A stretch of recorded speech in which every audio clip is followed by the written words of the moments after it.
This is Petey Williams, the Canadian Destroyer, and you're in the Wrestling Epicenter. You're listening to Interactive Wrestling Radio, featuring the interactive interview, courtesy of WrestlingEpicenter.com.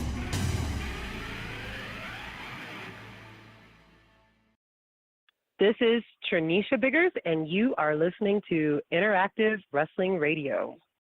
Good afternoon, everybody. I'd like to welcome you to this week's Impact Wrestling Media Teleconference. This is Ross Foreman, and before we introduce our special guest, Petey Williams, I'd like to give a tribute to Gene Okerlund by welcoming in my dear, close, personal, longtime friend with this week's news report for the first 5, maybe 7 minutes. The recording has started. Let's give a hello to Josh Matthews. Josh, how you doing? Hey, Ross, that was quite the introduction. All lies, but I'm well. How are you? I'm terrific. Great time up in Ottawa. Tell me your thoughts about Bound for Glory and the 5 nights of Impact tapings at the Aberdeen Pavilion. Yeah, before you guys get to Petey, you have to listen to me, and I know that Petey's excited to talk to you guys, especially considering what he has going on tomorrow night, challenging Eli Drake for the Global Championship on Impact in Ottawa in the main event. And, you know, if we start with Bound for Glory and you look at the reception that Petey got on Sunday, November 5th in Canada, it was incredible, and that will continue tomorrow when he challenges for the Global Championship. And to answer Ross's question, I think across the board, starting with really Friday before Bound for Glory, Saturday with our VIP Backstage Pass dinner, all of our fans that purchased that package had an amazing time. You can see their reactions on Twitter and social media. And then Sunday, Bound for Glory was just an amazing show, sold out at the Aberdeen Pavilion, really got the week started on a high note. And then we did a lot of TV over the course of Monday through Friday, and a lot of great stuff that you guys are going to see. Some of the things that we advertised that took place in Ottawa, the Barbed Wire Massacre 3, with OVE and LAX and what those guys did to each other, and just the scene and the sheer, just watching that match on the edge of my seat. I can't wait for you guys to see Barbed Wire Massacre 3, X Division Championship matches, the Six Sides of Steel match for the Global Championship. So all those things took place, of course, during the course of the week. We had great fans, we had great shows, and really looking forward to you guys seeing these shows that'll take us to the end of the year, and then some shows in January before we get back going with TV in 2018. Ross, am I doing questions or no? We're going to give a few questions for you, of course, but I got to call you out on something. You said you were on the edge of your seat for the Barbed Wire Massacre. If that be the case, you were the only one sitting down for that entire match. Well, I have a monitor. See, Ross, this is why you do what you do and I do what I do. I have a monitor that I watch. I always watch my monitor. I was taught to watch my monitor, so I was watching that match on a screen. So, yes, I was on the edge of my seat. But to answer your question, to validate what you're saying, yes, that entire place, everyone was on their feet for that. Just the anticipation and the shock and awe that you guys are going to see when that match airs on Impact. It's going to be great. Hey, Josh, any news, any upcoming things we need to know about? We're working on some great things for January for our VIP fans, for our next TV tapings. But no, I mean, the Thanksgiving show is going to be a lot of fun. You guys are going to see some things on Thanksgiving that are going to be pretty unique to that show. But we're really just getting set for the end of the year and to hit the ground running in 2018. All righty. We will open it up for some questions for about 5 minutes. If anybody has any questions strictly for Josh at this point.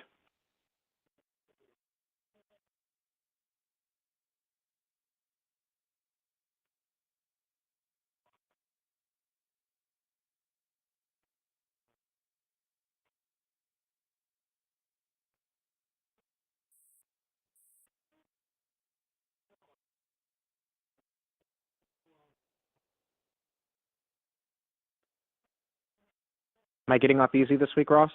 It looks like you are, Josh. Hi, Josh. That's great. Oh, okay. Hi. Hi, it was Lee Med from Live Radio over here in the UK, and also we're loving everything that's going on with the GWN app. But it was just a quick question on that. how soon should we expect to see the uploads increase going from the back catalogue? And should we expect to see stuff, the ancillary programming that we've seen in the past, like TNA Reaction or Unchained? Should we expect to see those coming to the network? Yeah, I think you're going to get new stuff every month, right? New stuff from Impact, new stuff from partners, new stuff from independent wrestling promotions. It's, there's a whole lot of things that need to take place before that content makes it to the consumer, makes it to you guys. And I know the plan is that new stuff every month. So hopefully, as we get going and as more content gets added, you'll see the stuff that you're particularly looking for, like Reaction and things of that nature. Cool. Cheers, mate. Cheers. Just read a question online here. It was sent to me. What was your favorite match in Ottawa? My favorite match in the whole loop, or just Bound for Glory? I don't know. That was a question. Your favorite I'll match? go with Bound for Glory because I don't want to spoil anything. Actually, one of the matches that already aired, last week, I think it was Eddie versus Phantasma for the GHC World Championship, the Global Honor Championship, and then I'll wrap it up after this. But for the first time ever on North American soil, the Pro Wrestling Noah's World Championship, the GHC Championship, was defended, and it was defended by an American, Eddie Edwards, against El Hijo del Fantasma from Mexico. So you have all those different things, and then the match that those guys had, I tweeted that I thought it was the match of the year, and it was amazing, and Eddie is amazing, and Phantasma is so good. And if you didn't see that match, I would go out of your way to try to watch Eddie versus Phantasma. I think that, we're towards the end of the year. It's fresh in everyone's mind. I think that match was one of the best I've seen all year. All righty, Josh, I appreciate it. We'll talk to you next week. Okay, Ross, this breaks my rule that I didn't want to talk to you for 10 days after we got back from Canada. That was your decision, not mine. Well, now it goes on to another 10 days, so it's 20 days. That's the best news I heard all day. All right, guys, enjoy Petey. He's awesome, and he's got a huge – and don't forget that no one in the history of Impact has ever kicked out of a Petey Williams Canadian Destroyer. So if he hits it Thursday on Eli Drake, we're going to crown a new global champion. Thanks, Ross. You got it. Thank you, Josh. All right, bye, guys.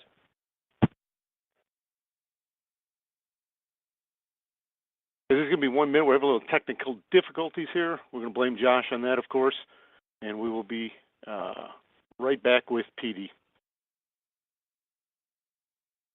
Hello.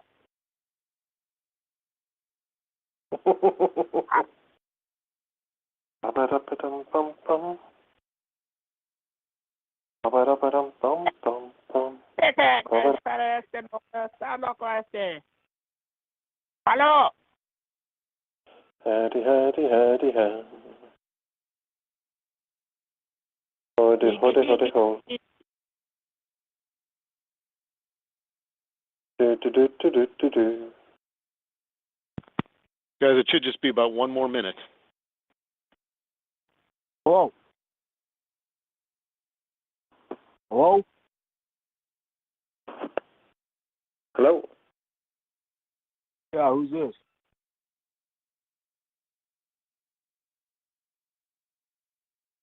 Hello. Hello.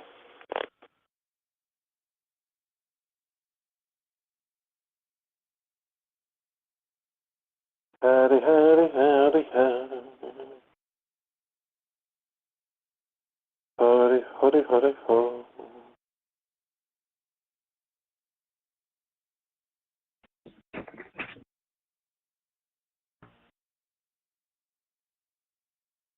Well, Petey Williams, are you there with a lot of technical difficulties? Yeah, Ross, I'm here. All right. Well, we're gonna open it up. We're gonna have to go a little different than we normally would. I apologize, but Petey, 2-time X Division champion, back in Impact Wrestling. How's it going for you as you're back on the scene? Oh, I mean, it couldn't be better. I think I'm enjoying this run, my post-retirement, as we call it, better than my pre-retirement. So couldn't be better, man. All righty. You and I talked up in Ottawa. Certainly some memorable moments for you.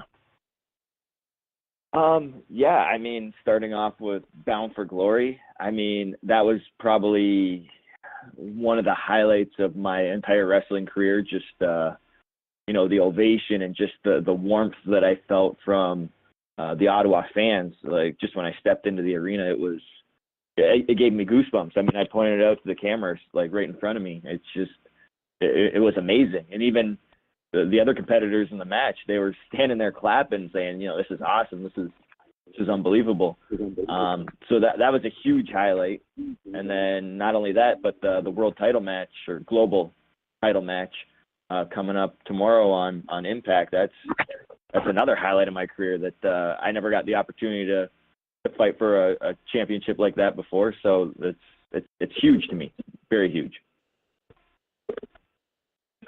Alrighty, Petey, we're going to open up for some questions, and I ask the media to please be patient. We're having a lot of actually, it's not even our end. It's the conference call overall unit has had a glitch that's knocked a lot of their systems down today. So that's the reason we're having little problems today on a technical front. So we're going to try to open up for some questions at this point for Petey Williams.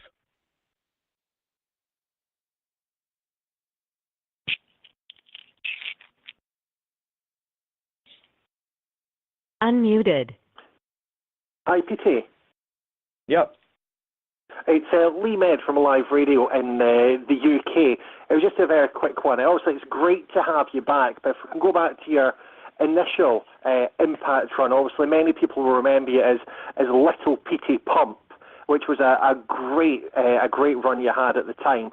Can I ask, we hear so many stories about Scott Steiner, about he can sometimes be rather difficult to work with some talent if he doesn't actually enjoy working with them. How did you find working with Scott back in that original run? Yeah, I mean, they came up to me. I was already doing the Maple Leaf Muscle character, and then our writer at the time said, we're going to do this Little Petey Pump thing, like Little Petey Pump to his Big Papa Pump. Q&A session has started. To ask your question, please press *6. If you'd like to ask if your request has been received. Let's do that. So we were just thrown together against each other and all that kind of stuff. And, you know, I didn't know how to take it. I know I've heard stories as well about Scott Steiner. And, you know, we worked together. I don't know if I earned his respect or what it was, but it seemed like he really took a liking to me, so much so that, you know, like when we weren't at the building or whatever, just kind of doing our own thing, you know, he would actually, you know, hang out with me and, you know, kind of put his guard down and all that kind of stuff with me. So I really, really enjoyed working with him. I mean, I can't say enough good things about him. I don't know if it was just because he liked me. That's why we got along. I have no idea. But yeah, I mean, and I actually still, like, I think every single week I try to pitch to Impact that, hey, we should bring back Steiner. We should bring back Steiner, just because I enjoyed hanging out with him so much.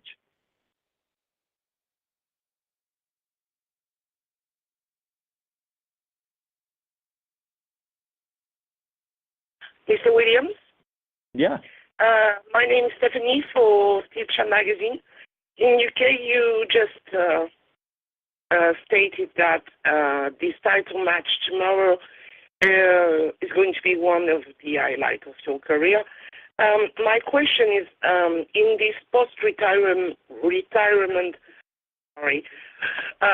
period, moment that you are living, what are your goals? What are your goals? What are you expecting? Is there a title you want? Is there... Goodbye.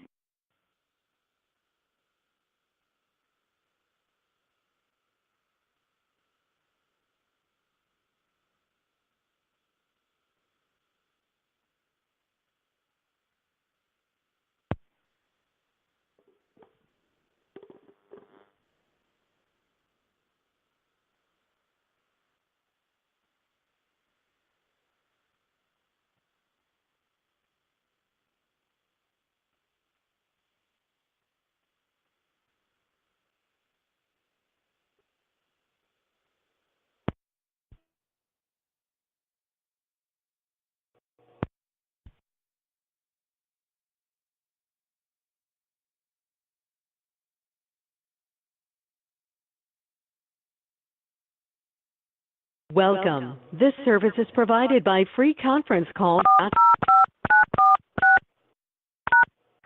Q&A session has started. To ask your question, please press *6. If you'd like to ask a question, your request has been received. It works, but we gotta hate it when it doesn't work. So we apologize to everybody. I think I just did get a text from the conference call unit, and they think they have everything back in line. So we will start back up with. The recording has started. Petey Williams, welcome again, and you want to start back in on that question, and we should be good to go at this point. I think the question was, what are my upcoming goals? Was that correct, whoever asked that? Yes. Okay. I mean, that is a good question, because my original plan was to stay retired. I was totally content with how my career had left off. And then, Scott D'Amore approached me and asked if I wanted to come back, and I was kind of hemming and hawing about it and all that kind of stuff, because, I'm more of a, I have kids now. I didn't have kids for my first time out. If you'd like to remove yourself from the queue, please press 1. Otherwise, press 2. It was okay, and, it's more for, it's not about me this time around. It's more for my kids, I think I'd like for them to see what I used to do, pretty much, and just leave on a more positive note than I did last time. Last time I kind of got, fired from TNA, and that was their Impact Wrestling back when they were TNA, and that was that. And now I'm back. So, my goals, championships would be great, absolutely. Ultimately, I would like to transition into helping some of the younger talent and maybe take a behind-the-scenes role and help develop characters and all that kind of stuff, because that's a big passion of mine as well. So, wrestling-wise, I just like performing in front of fans and wrestling. That's been my goal always, and I think it will always continue to be my goal. Hi, Petey. Jamie Greer from Last Word on Sports in Canada. Awesome. I'm actually calling from Windsor, Ontario. Oh, nice. Tell everybody I said hi. I will. It's kind of loosely tied to what you just said, actually, about future getting into backstage and that sort of a thing. One thing I've noticed, especially with the tapings in Ottawa, is Impact is definitely highlighting a lot more of the Canadian indie scene right now. Like we saw Ethan Page debuting as Chandler Park, and Casey Spinelli, Hannibal, Tyson Duke's back in the spotlight a bit there, and even some BCW guys like Brent Banks and Phil Atlas. Do you think that that's something that has been maybe underexposed, is just how big the Canadian indie scene is? We kind of get lost with a lot of the North America or the American indie scene. And is this something that you look forward to being kind of like a figurehead now? You're kind of like an indie Canadian icon now. Yeah, my goal is to run for Prime Minister during the next election. Awesome. No, I'm totally joking. Do not publish that. I am not running for Prime Minister. But yeah, definitely. I think that is something that's very overlooked, is the Canadian wrestlers, the independent scene. I'm not going to name all the names that have come from Canada, like in the past and presently, but there's some big names, great wrestlers, and it's good that Impact is transitioning into being a Canadian company, because I know when I was first starting to break into the business and make a name for myself, there wasn't much television work or anything like that, anything mainstream in Canada. You always had to go over to the U.S., and it's so hard for us Canadian wrestlers just to go across the border and get visas and everything that is tied in with it. So, yeah, I'm really looking forward to everybody, pretty much the world, seeing what Canada has to offer. Great. Thanks. You may now ask your question. Hey, Petey, it's James Walsh from the Wrestling Epicenter. We spoke just a few weeks before Bound for Glory, and I asked how you were looking forward to going up to Canada, and we had no idea that you would be challenging for the world title as you are tomorrow night. I guess my question would be, now that it's been done, how did you enjoy your trip back north of the border? Oh, I mean, well, good talking to you again. Yeah, now that it's all said and done, I mean, it was better than I originally anticipated. I mean, I knew it was going to be awesome, wrestling in front of the Canadian fans and everything again. But just to go back to that reaction, I still can't believe it when I walked into the arena at Bound for Glory. I mean, it was pretty amazing. And then not only that, when you show up for the next day and they're like, hey, you're going to be highlighted in a world television, or you're going to be highlighted in our global title match in our main event. And I was like, this has never happened before the whole time that I've been with Impact. I mean, it's always been X Division, which I love. But just to be highlighted in the main event like that, it's a Canadian kid's dream come true. That's what I guess you could say. And then throughout the week too, just the reception that the Canadian fans were giving me. I mean, it was pretty unbelievable. And, if I retired tomorrow, I could really be happy with that. No, I'm not retiring. I'm not announcing my retirement. Let's not get all worked up here. I'm just saying, if that were to happen, if I couldn't wrestle again, I'd be totally content. Thank you. So the two things we've clarified at this point, Petey, you're not retiring. Not you're retiring. Running for Prime Minister. And I'm not running for Prime Minister. Maybe Premier of Ontario, maybe, but definitely not Prime Minister. All right. Hey, Petey, we got an online question for you to talk about. Let me read this question here. Would you please talk about the origin of the Canadian Destroyer? I mean, there's not much to it. I think we're going back to maybe 2003-ish. So 14 years ago, I was riding in a car with, I think, Chris Sabin and Truth Martini and maybe Brian Gorey and another one, maybe somebody else. And we're going to the IWA Mid-South show for Ian Rotten. And Truth Martini brought something up, and we were just kind of brainstorming. And then Sabin and I, we knew we were wrestling each other that night, so we were going to attempt this flipping pile driver move that we can only envision in our head. And I don't think we understood how it would turn out. So we decided not to do it just because, the fear of the unknown. We don't know what's going to come of this. We didn't do it. And then I went back the next month. I challenged Matt Seidel, the same promotion. And I said, Matt, I have this move I want to try. And Matt just says, okay, let's do it. And we did it. And Matt Seidel was the first person to ever take the Canadian Destroyer. And I was doing the move for a while, and I brought it to Impact back in the, weekly pay-per-view days, and they actually came to me and said, hey, you need a name for the move.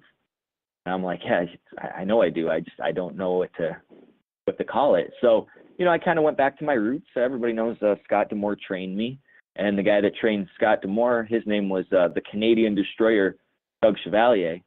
And one of my first ever, when I joined Scott D'Amore and started training underneath him, when I was in the business, the very first independent Border City wrestling show that I attended, Doug Chevalier had just passed away, and it was the Doug Chevalier Memorial show pretty much. And it just kind of stuck with me, just in utter respects for the, Border City tradition and, the Can-Am Wrestling School. I just said, we're going to call it the Canadian Destroyer. And they said, okay. And that was that. Muted. Thanks for taking my question. This is Chris Featherstone from WrestlingNews.co and the Pancakes and Power Sam Show. How are you doing today, Petey? Great, thanks. How are you? I'm doing fantastic. So I got a couple things just real quick. 2008, you were in the same room as one of the funniest promos of all time for TNA at the time, the Maz promo that's became so popular nowadays. I'm wondering, just what were your thoughts when Scott Steiner was cutting that fantastic promo when you and Raka Khan in the same room? And then my other question, on more of a serious note, is if there was one person that you could bring from the WWE right now into Impact Wrestling and start a feud with and compete against, who would it be? Okay. Well, to answer your first question, little known fact, I wrote that entire promo for Scott Steiner verbatim. So the math does make sense. No, but seriously, like they said, you have like a minute and a half promo, and back then Vince Russo was the director, producer of everything. And, there was really no like, hey, we want you to say this. They just said, hey, talk about your match with Angle and Joe. And then Petey, finish it up with whatever, like a one-liner or something like that. I'm like, okay. And then he just starts talking. And, if you watch the promo back, the clip, I look directly into the camera as if to say, like, are we still rolling? Oh, okay, I guess we are. So I might as well get back into character. And so it was one take. And the one thing I know about Vince Russo is that he liked when Steiner like stumbled over words and stuff like that. I know Steiner didn't like stumbling over words, but Russo really liked it because he said he felt that, Scott had all this like pent up frustration and rage that of course he's going to stumble over his words because he can't even, think straight or talk right because he's so frustrated and everything. So, I mean, yeah, like Russo understood Steiner's character and he knew, that was good TV, and it's epic. People still talk about it to this very day. And, the math at first, it did make total sense. And then it didn't make sense because he started going out over 100% and all that. So I got lost, and that's kind of when I looked at the camera. So, I mean, but it's great. And like I said, I ask Impact Wrestling every single week to bring Steiner back. I mean, I lobby for that all the time because yeah, I mean, it's just good TV when Scott's on TV, and I like hanging out with them. It makes life interesting when he's around. So I hope that answers that question. And then the second question, that's a good question too. Who would I have back? I mean, do I bring back somebody that I used to rival with? I mean, I loved rivaling with AJ Styles. I mean, that goes way back to 2004 for I remember our first monthly pay-per-view, Victory Road. It was myself against AJ Styles. And, I really wasn't expecting to win that match. I know that he was, kind of like the golden boy, the poster boy for the company at the time. And then just to come out victorious and still X Division champion after that match. I mean, it just goes to show what the company thought about Petey Williams and the Canadian Destroyer and the character and everything. So, I mean, it would be good to have him back. I mean, all those guys, I mean, obviously, I felt very comfortable working with them, and I mean, I'd love to do it again. Obviously, one of the best matches I ever had. Hope that answers your question. It does, and according to the math, you have 141 and 2/3 chance of winning tomorrow. So congratulations. That's a huge chance of me winning tomorrow. So thank you. Indeed, yeah, indeed. Thank you. Hi, Petey. It's James from Across the Pond Wrestling here. How are you doing today? Oh, great. Brilliant. So my question is, back in the day, 2004, 2005, the big thing in Impact and for yourself was Team Canada. Now, if you were going to reform Team Canada tomorrow, who would you like to be a part of it and why? Well, obviously, I'd like to have my old group back, but that's not going to happen based on circumstances and contracts and everything. But moving forward, if I had to pick a group, I'd probably have myself, and then probably A1. I'd have him back. A1 actually is he's back wrestling again. He looks absolutely great. He works out 3 hours a day. He's so jacked and lean. I'd love to have him back by my side. So those would be two original members. And then I'd have probably somebody like a Tyson Dukes, very well known in Canada, Border City guy, and maybe even a long shot of a Michael Elgin or something like that. So I haven't put too much thought into it, but I mean that's another thing I lobby for besides bringing Steiner back is bringing back Team Canada. And obviously have Scott D'Amore as the coach, right? Petey, we got a question from David Dunn of the New Zealand Pro Wrestling Informer. Having started with Impact in 2004, to what do you attribute your longevity in the business? Oh, geez, that's a good question. Well, I mean, I do admit I have been very lucky and blessed in this business. You know, I paid my dues, set up rings, traveled all over the place and all that kind of stuff. But I feel like a lot of opportunities were like thrown like right at my face, and I just had to make sure I didn't move, and then it hit me in the face kind of deal. Like I just been lucky with meeting the people that I've met and having doors open for me. I mean, it's one thing to have a door open for me, like an Impact when I first started there. And, but you know, it was ultimately up to me to deliver and perform and secure a position with the company. But a longevity standpoint, I mean, yeah, I started 17 years ago in the wrestling business. And, you know, if you look at me, I'm not like flying all over the ring. I'm not trying to do anything that's like beyond my limits. The way I structure a match, I know I have my bread and butter is the Canadian Destroyer maneuver.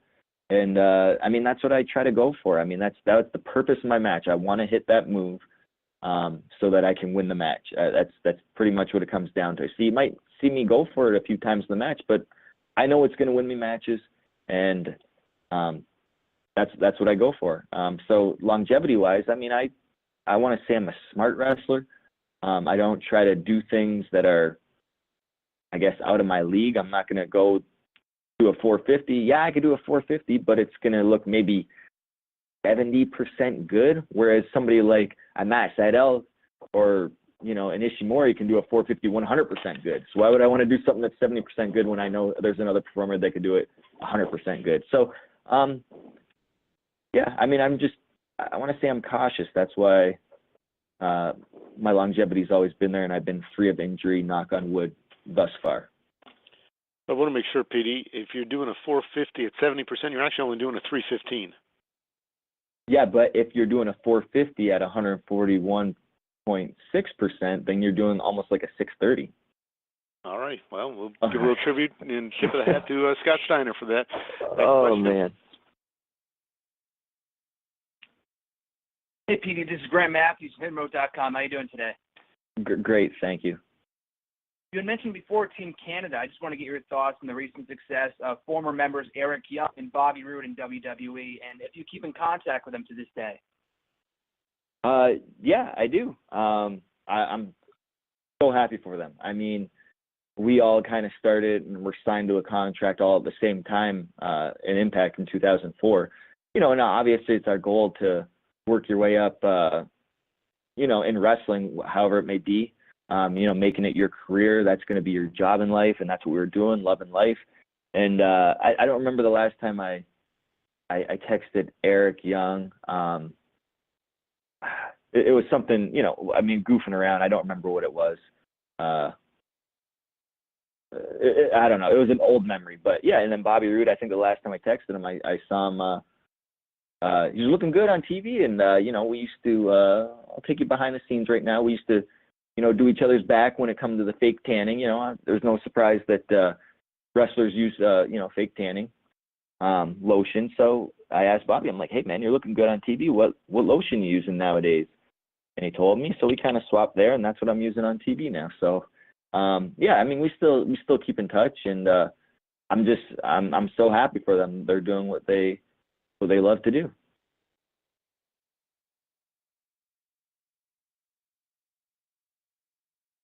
Hi, Ryan Bowman from thegorillaposition.com. Petey, you're one of the legends in the formative years of the X Division. Now it's kind of being rediscovered by fans who didn't see it the first time. In the grand scheme of things, what do you think the legacy of what you guys did when you launched the X Division, what do you think it's going to be? If you're talking about like back in the early to mid 2000s, well, you know, the funny thing is you don't realize that you're making history or you're creating something when it's actually happened. You know, it's always, you look back on it and say, wow, that was like the glory years. So we didn't really realize what we were creating until we look back on it now and say like, wow, you know, look what we've done and look what it's become. So when I look at that, you know, look at the guys that were involved in those glory days in the mid-2000s that's still left with the company. It's myself and Sanjay Dutt. And, I remember I was highlighted extremely well in the X division, and I'm very thankful for that.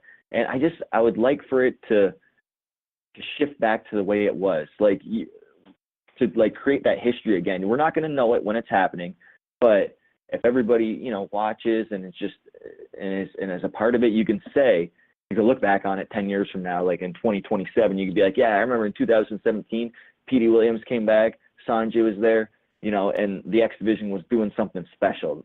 That's the goal, to bring it back to where it, was before pretty much. As a follow-up to Ryan's question, a second question here came from David Dunn of the New Zealand Pro Wrestling Informer. What matches from throughout your career would you recommend newer fans check out on the Global Wrestling Network? Oh, man, that's a good question. If I didn't get hit in the head so hard, I'd probably remember all my matches. So some matches I'm very proud of is myself versus AJ Styles in Victory Road 2004. And then I think it was Turning Point, same year, 2004, myself versus Chris Sabin. It was about a 20-minute match, and I really enjoyed that match. And then just going on the following month, January 2005, myself versus AJ versus Chris Sabin, we had an Ultimate X match, which is regarded as maybe one of the best Ultimate X matches in Impact history. That's a good starting point. If you want something more towards my Maple Leaf Muscle character, I really enjoyed my match with Frankie Kazarian. Slammiversary was probably 2000 and it's either 7 or 2008. It was in the Memphis area. So there's that one. Very proud of that match. And then myself against Xavier Woods in 2008. I want to say it was August 2008. Don't remember the name of the pay-per-view, but it was in New Jersey. I still regard it as probably Xavier Woods' best singles match to date. And then also, I think September of 2008, it was myself versus Sean Daivari versus Xavier Woods in Oshawa, Ontario. There's another pay-per-view, which I regarded as a good match as well. So, I mean, that's a good starting point, things that pop off the top of my head. If you're watching the Global Force Network, I'd say start there, yeah. Yeah, Mr. Williams, Stephanie for Stitcher Magazine again. I hope I'm not going to make the system break again. I hope not. My question is, I'm working for a British magazine, even if I'm French, and my question is quite easy. You already wrestled in England. What did you enjoy it? Do you want to come back? The fans, well, your experience with wrestling in UK. Yeah, so I don't remember when I first went over there to the UK, but it was for the Wrestling Channel.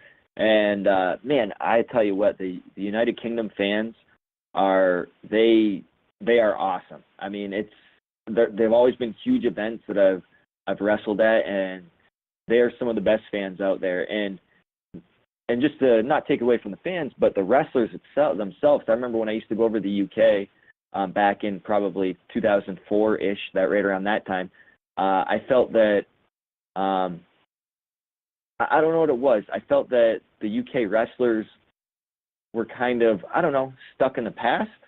But then I just went over there in 2013, I believe it was, and my God, did those UK wrestlers really turn it around. I mean, I want to say that they have some of the best wrestlers out there right now. I was blown away by how the wrestlers really came to, and that the younger guys really took a grasp on the wrestling community, and they're just awesome. Like, I remember being over there and be like, wow, you guys have really turned it around over the past 10 years. So I'm very proud of the UK wrestlers and the fans. Yeah, absolutely. Will I come back? I mean, I'm working on coming back to the UK and everything like that.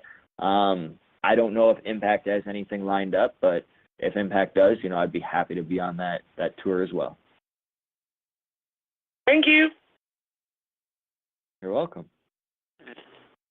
Hi, Petey. It's Lee Med from Live Radio over here in Scotland again.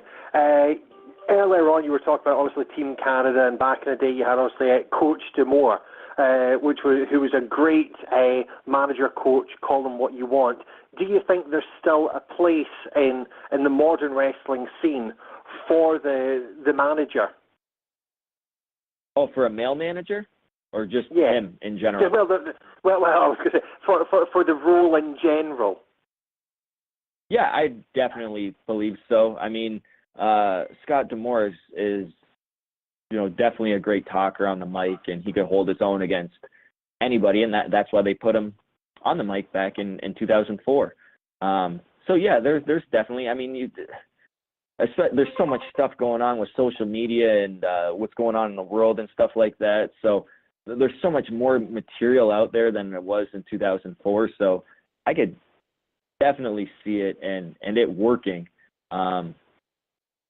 Yeah, I mean, whether Scott wants to do it or not, that's up in the air. That's for him to decide, not for me. Cool. Cheers. All right. Hey, Petey, it's James again from Across the Pond Wrestling.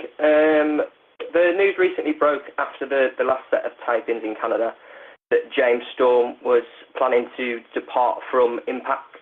I wanted to know if you could talk a little bit about James, his influence on the company, and a bit about your relationship with James Storm as well. Yeah, James, he's been with it since the beginning. So as soon as he came back from his last match at Impact in the Ottawa tapings, I just went up to him and I hugged him and I said, "Hey, man, I've been in your position before. You'll bounce back." That's exactly what I said to him, because in 2009, I was in his position where if I lost the match, I had to leave Impact. And believe it or not, James Storm was one that actually pinned me. Or actually, he's the one that kicked me in the face. I think Bobby Roode pinned me. But either way, it was their team that made me leave Impact. So, I understand where he's coming from, and he will bounce back. I mean, wrestling goes for full circle. 2009, I was supposed to leave Impact Wrestling forever. I came back in 2013 for a few months, and now I'm back in 2017. So nothing is forever in wrestling. We all know that. So, I mean, you might see James Storm in the future again, but I've always had a good relationship with James. I mean, the first time I actually ever went to Disneyland was with James Storm and my girlfriend at the time, his girlfriend at the time. I don't know where he's going from here, but I mean, he's always been a guy where in the company he can step out in front of the crowd, and he's Impact branded pretty much. He always gets good reactions, and he's a great worker. I wish James all the best.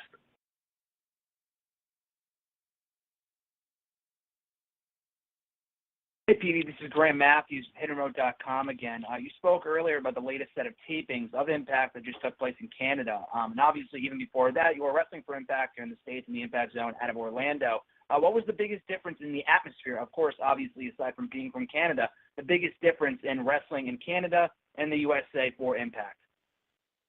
Yeah, I mean, you hit the nail on the head right there. Me being from Canada, being in Canada as well, I mean, that was a huge difference in the atmosphere. But also, I mean, we had a whole fresh set of eyes watching our product rather than being at the Impact Zone, which we've been there on and off since 2004. So 13 years in the same city is a tough thing to do. So just have a fresh set of eyes. I mean, that's huge, and it means a lot to the talent, to the wrestlers as well, because you almost want to not try harder, but it's just you have a fresh feeling about it. You get excited again, I guess you can say. But it's interesting because my whole career since 2004 when I debuted in Impact, I've always been pro Canada. I'm Team Canada. My move's a Canadian Destroyer. I was Maple Leaf Muscle. Everything's always been Canada about me. So it's just good to see that I can still do this character 13 years later and still have the fans on my side. So that's great. That means the world to me.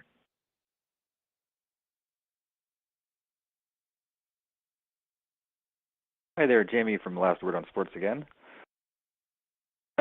You had spoken quite a bit about Scott D'Amore already, but if you kind of go back the last 15 years, Scott's kind of directed, trained so many people that have become monstrous stars in the last 15 years. I mean, whether it's helping out with Gail Kim, to guys like you and Bobby Roode and Eric Young and Moose and Kushida, and so much, and we're all having great big years this year as well. Motor City Machine Guns, Rosemary. What is it about Scott D'Amore's training that he kind of creates these people who have become such big, impactful, no pun intended, wrestlers in the industry? I'm not really sure. If you'd like to ask a question, your request has been received. Know that a lot of, some people, they have their basic training down. Like I know, for example, Chris Sabin was basically trained. He trained under another individual. Then he went to Scott's school. Scott kind of tweaked a couple things, opened up some doors for him. And, he was considered a Border City guy.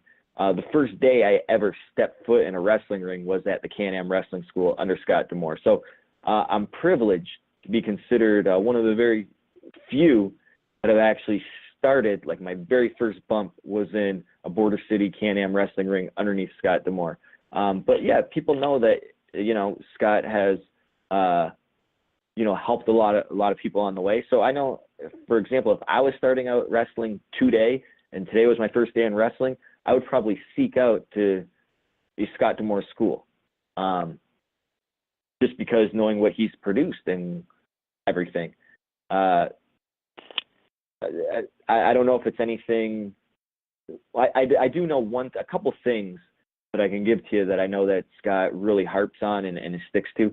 When I first started wrestling, I was 18, maybe 19 years old, and Scott knew I was in university, or I was in college, and Scott said, "Hey, listen, man, you need to finish your degree at school, because when wrestling's done, you need something to fall back on."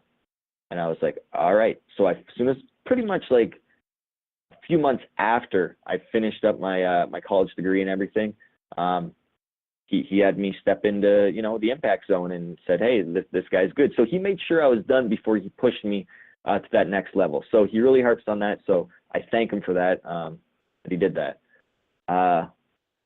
Also, I mean, just fundamental things as well. And like, for example, I know a lot of schools out there and wrestling promoters and stuff like that, they'll have you train, some of them, I mean, the bad schools have you train for a few months, and even if you're not ready, they'll put you in a match. Scott was adamant. Like, I knew guys that trained for a year, and just because they weren't ready yet. And Scott's not going to put out somebody that's not ready that could potentially hurt themselves, or whatever the case may be, hurt somebody else. Scott's not going to do that. He has too much pride in the wrestling world. So that's two things that I really enjoyed about Scott's school, because I don't think that's taught universally across other wrestling schools. Great, thanks. Hello, PD. This is Ro the Great from the Impact Lounge UK. Hope all is well with you, sir. Awesome. Great. Wanted to ask you, how was it performing not only in Canada, I know that's your hometown, but at Impact's biggest pay-per-view of the year, Bound for Glory, in front of your children? What was the experience like for not only you, but your children as well? Well, the tough part was, I mean, my children were like 8 hours away. So, they weren't able to experience it. And then I was gone all week, so I wasn't able to, experience it with them. But what's good is just to see, they have seen me wrestle before on this second run of mine. The first run, I only had one kid. They never saw me wrestle. But, I mean, it means the world to me. I mean, I remember they were sitting, and this isn't Bound for Glory right now, but this was just another show where I was kind of doing a warm-up match before I came back. My wife's sitting in the crowd with them, and, she said to him, she says, "Okay, I know you usually call him Daddy, but today's the only day you're actually allowed to call him Petey." So that was cool to hear them chanting, Petey and stuff like that. And, and just afterwards seeing them, I try to tell them, you know, it's fake, even though I don't like using the word fake because I do get hurt a lot in wrestling, but predetermined. But to portray it to a small child, I'm like, it's fake. Daddy is okay, you know, because I don't want them crying or anything. And my 3-year-old, my wife said she thought she was going to cry because the first thing that happened in the match is I got punched in the face. And then she looked at my wife and then went, "Get him, Daddy, get him." So I was like, oh, yeah, she didn't cry. She wanted me to fight back. So I'm hoping they understand and everything like that. But it means the world to me that I get to share it with them. And especially when I leave, they know I'm going wrestling and they understand what that means and they know what it looks like when I actually say I'm going wrestling. So just an awesome experience. And that's why I'm having so much more fun this time around. I have more people to share it with. I have my family. I never got to share it with a whole entire family before. That's great. Thanks for sharing that with me. Yeah, no problem. You may now ask your question. Hey, Petey, it's James from the Wrestling Epicenter again. Good to speak to you once again. My question was going to be, probably the reason you're doing this teleconference is that tomorrow night, the big match against Eli Drake for the world title, Eli is just such a dynamic performer, such a great guy on the microphone, but also able to go in the ring. Thoughts on Eli Drake as a performer? Yeah, and, you know, at first, you know, I didn't know what to expect, to be honest. I know he's the world champion. I didn't know what it was going to be like. I just didn't know. It was the unknown. And then after, you know, like, Eli has, like, a bunch of cool points that a lot of other people don't have, like other wrestlers. He just has this coolness about him, which is, I guess, cool, I guess you could say. So that's really good. I mean, that's what you want to see in a champion, and Eli delivers that. And then as for stepping in the ring, I mean, he's great in the ring. I mean, he's better than I thought he was going to be. Not that I thought he was going to be, you know, bad or anything like that. It's just there's a style when it comes to the X division. I know that style, but then there's also a style when it comes to the heavyweight division, and I know that style too. And they're two totally different styles, I would say. I've wrestled both, and you know, obviously I prefer the X division style, but he has this niche about him where he almost has like an X division type style to him, and you'll be able to see that when you tune in tomorrow on Pop TV. But I really, really enjoyed the match with him, and I hope you guys enjoy the match when you guys watch it. Thank you. Muted. Hi, it's Jamie, Last Word at Sports. And I'm wondering if it almost seems that in the time since you've been away, the Canadian Destroyer has become a huge move. Like it's become almost one of these iconic moves that you're seeing everywhere, from internet clips of people trying to do double Canadian Destroyers and so forth, up to was seeing John Cena using it last year. Like, was that ever something that ever crossed your mind that this was going to become something like a future DDT or something that becomes this massive, almost cult following move? No, it didn't at the time. And like going back to what I said before was you don't realize that you're creating history when you're creating it. You always look back on it and be like, wow, you know, you created history. But yeah, and just to clarify, so John Cena didn't do the move. He did something called a Code Red, which Amazing Red used to do. It's a flipping powerbomb, not a flipping pile driver. Gets confused a lot.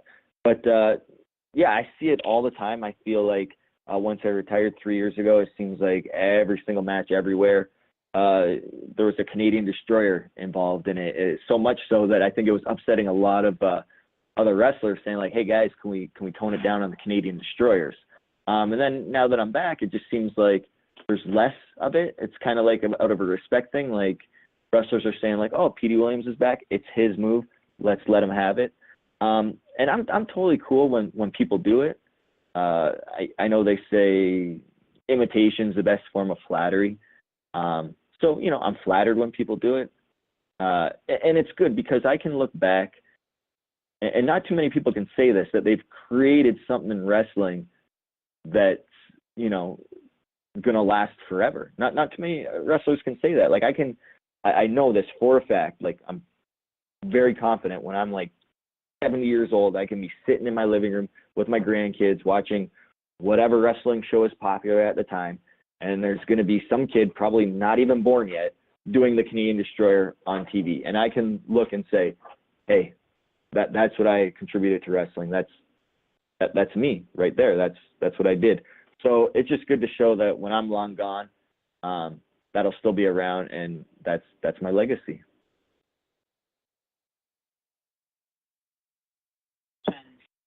Hey, Petey, this is Ro the Great again with the Impact Lounge. My question for you is, tomorrow I know you have an opportunity where you'll be challenging Eli Drake for the Impact Global Championship. And my question is, we've seen over the years how it's been kind of a change as far as guys of smaller stature getting the opportunity to not only challenge for whichever company's world title they have, but in some instances we've seen cases where these guys have been successful.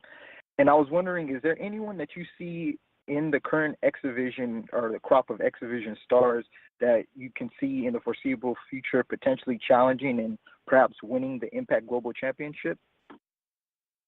Yeah. I mean, I think what's good about, I feel like, the Impact roster right now is I feel like probably 80% of the wrestlers could transition into being the global champion. I think that's how deep our roster is right now. Like I look at guys like Trevor Lee.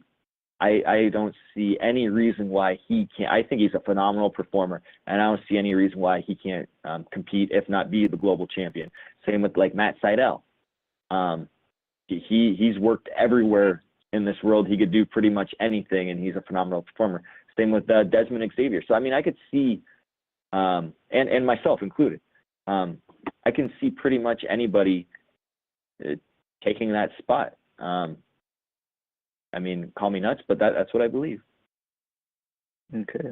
Well, thanks again, and best of luck in your title match tomorrow. Thank you very much. We got time for just a few more questions. I know we're going to run over that hour time, but we had a little technical glitch, and I do want to send a big shout out to Susan, who is helping me with the stuff from with the conference call. So thank you to her, and we'll wrap it up with it. Just a few more questions for you, Petey. All right. Yeah, Stephanie for Theatre Magazine again. My question is, who are you looking forward to wrestling, competing from this new roster? And also, who would you like to tag team with? And I want to thank you for your time. I'm going to make it in French. Merci beaucoup. Oh, well, okay, thank you. Yeah, so guys I would like to wrestle, let's see. Obviously Eli Drake, he's global champion, and you get to see that tomorrow. And man, I mean, I'd like to go head to head with Matt Sydal. I haven't done it in like probably, like 13 years or so. So that'd be something I would like to do on Impact Television. Even guys like EC3, I'd like that opportunity as well. Even go one-on-one with like Desmond Xavier, maybe Ishimori. So yeah, I have a list of guys that I'd like to go in there with and wrestle. As for forming a tag team with, I really enjoyed it over the past few weeks. I was teaming with Sanjay Dutt. Sanjay's always been a very close friend of mine. He's also, one of the pioneers of the X Division as well.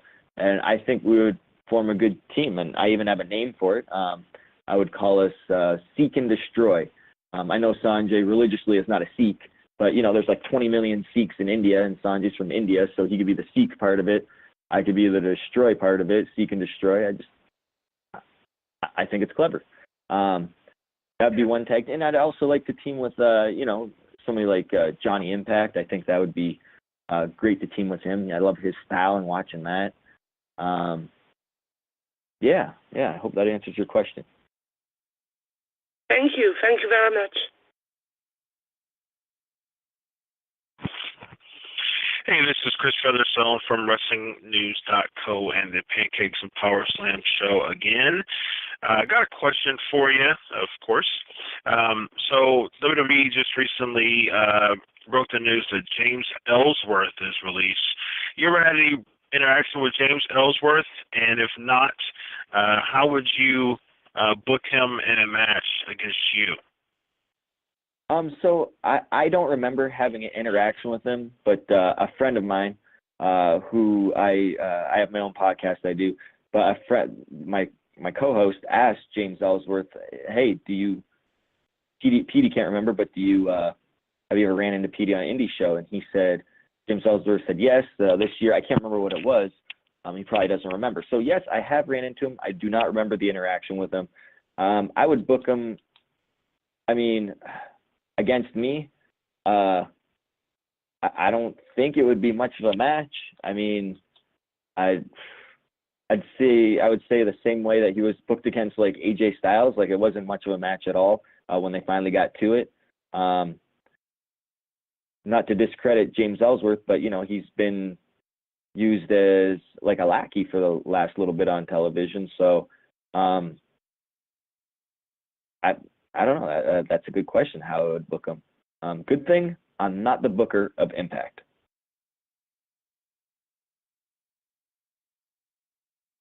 Hey, Petey, this is Graham Matthews again with HiddenRoad.com. About 9-10 years ago, Impact released a video game, and you were a part of it. What was your reaction to being a part of that video game, your debut as a video game character in a wrestling video game? It was awesome. I remember I did some motion capturing for that game with Midway. And then I had broke my orbital bone when I actually had to do my photo shoot for my character. So I had like a huge black eye, but they, obviously the technology and stuff like that, they edited that all out. It was awesome. I wasn't in the main roster. I was a downloadable character. I think myself and Curryman were downloadable characters. And I'm pretty sure they told me that the very first move that they captured, the very first mocap move, was the Canadian Destroyer. That's pretty cool that the Destroyer could, the move itself can make its debut in that video game as well. I still have a copy of it, not open, but I still have a copy of that game. All righty, Ryan, we're going to go to you for the final question today.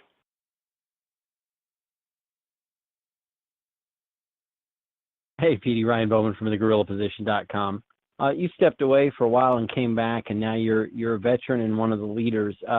People always ask the guys, what advice would you give about wrestling to the younger guys? My question is, what's the best advice you could give to the younger talent for life outside of the ring? And thanks for your time. Outside of the ring? Yes, sir. Yeah.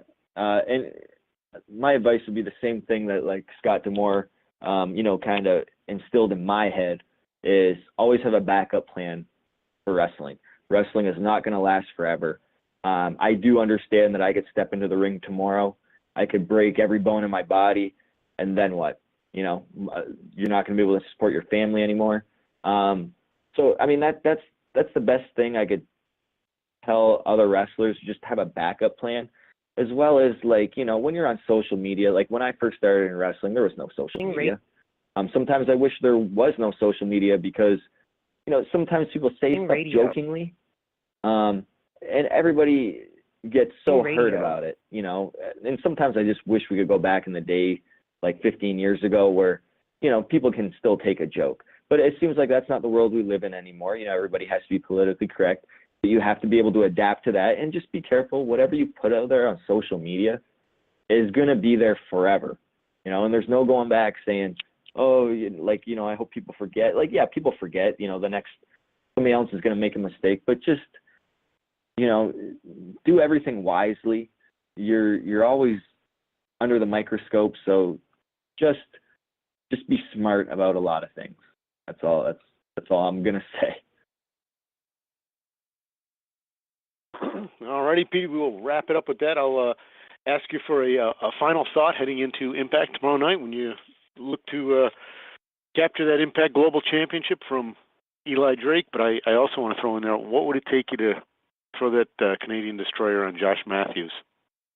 Not much. I mean, I'd even probably take Canadian money. I know it's not worth as much as American, but, you know, I would do it for free. I would do it for you, Ross, on Josh Matthews. Deal. Yeah.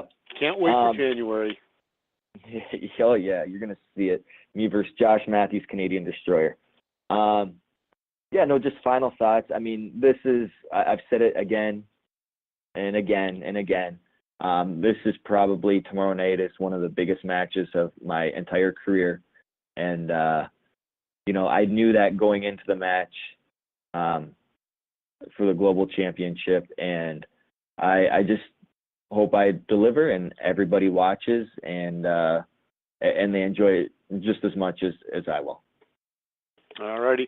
Petey, thank you very much. Media, again, thank you very much. I apologize once again for our glitches with the conference call at the start. Again, big thanks to everybody who helped assist as we got going here. We went literally a full hour with Petey, which is amazing. And we will be back next week with yet another Impact Wrestling Media Teleconference.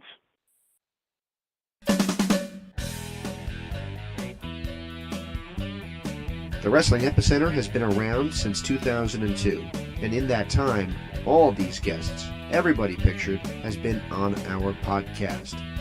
We're more than just a radio show, though, so check out WrestlingEpicenter.com for all your wrestling news and needs.